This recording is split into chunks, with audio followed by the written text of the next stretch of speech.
اهلا.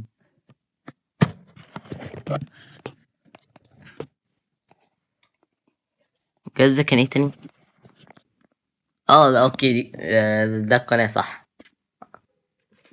كنت هنا سو وتكون هنا ماشي. وعموما انا عارف ان انا بعيد عن انترو الضحك دي. انا بقالي كتير بعملش فيديوهات وانا اسف فعلا، بس ايه رايك في الانترو؟ فنانة صح؟ اوكي.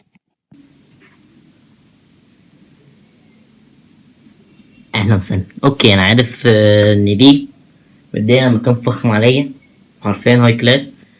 الحتة دي مش شاشة، أنا ميت عشان الموبايل مكسور في حتة من الفريم مفتوحة على الكاميرا، بس آسف أنا مش يوتيوبر غني زي بقية اليوتيوبرز، ومعايا أيفون 15، ده أيفون 6 بايظ. أنا عامل الفيديو ده ليه بالظبط؟ هقولك. أولا مفيش سكريبت، هذا فيديو ارتجالي خارج من جوايا، بتكلم معاك كده من قلبي الصغير.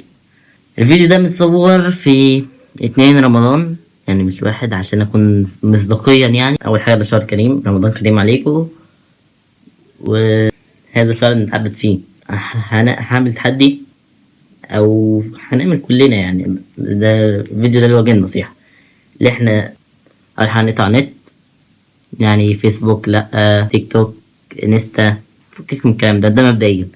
2، ممكن نقطع عن شوية مسلسلات وانمي، يعني نبعد عن هذا السياق، رغم عشان في حاجات تبقى خارجة في هذه المسلسلات، وخاصة هذه السنة، نصيحة لوجه الاحتواء. 2، دي 2 ولا اوكي.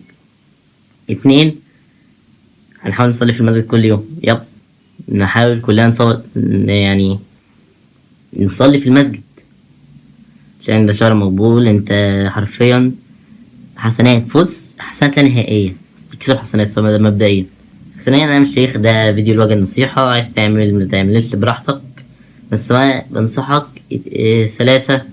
احنا طلاب يا باشا، تعبانين والله، بنذاكر. فمعذرة يعني، احنا طلاب محتاجين ننظم وقتنا شوية، الموضوع هيبقى صعب.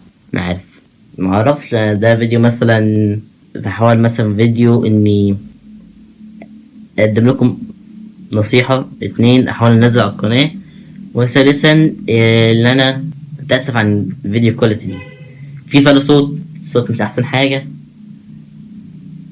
ده أنا مش الاستوديو بتاعي خالص، عشان بحاول يعني أرجع للاستوديو بتاعي، بس هيبقى بشكل أحسن. والفيديو ده يبقى متصور موبايل بس، فمش هتلاقوا نفس كواليتي الفيديوهات، المونتاج والخ الخ الخ الخ. هيبقى ده من موبايل بس، عشان لم مش معايا حاليا.